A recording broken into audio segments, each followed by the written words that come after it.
Can you stop this pawn? White is about to push and promote, but black is winning here if you can find the correct moves. And first off, the most natural thing to do here is likely sliding your rook over one square to attack white's pawn. However, this quickly runs into the issue of them pushing down to g7, and now the question is, how can you stop them from moving their king and then promoting on the very next move? Simply here, you can't. No matter what you do, white is always going to do that and then promote their pawn. Of course, here you're going to be forced to capture. White will take back, and at the end of the day, we have two kings, which is simply a draw. And because of that, moving the rook here is always going to be draw. It is not going to get you the win. You can try going the other way, rook to h6 to attack them, but after g7 here, white will do much the same thing. King to f7, promote, and you cannot stop them once again. So if the winning move here is not a rook move, then we know it must be a king move, and there's two standout moves from there, those being king to g5 and king to f5,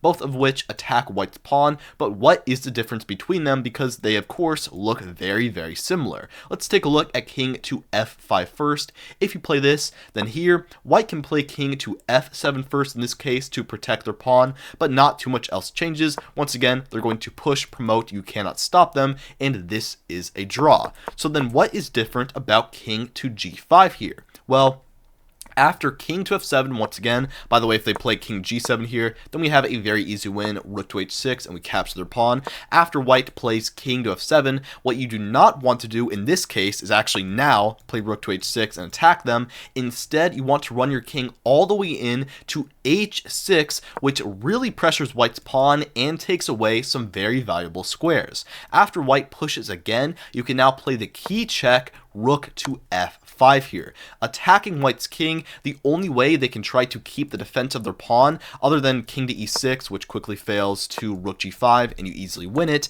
is king to g8 hiding in the corner, at which point you still need to be very careful. In this case, do not play rook to g5 to attack their pawn, because then white has the annoying king to h8 threatening to promote, and if you capture their pawn, well then white has no legal moves and they're not in check, so this is actually a stalemate, and stalemate is a draw.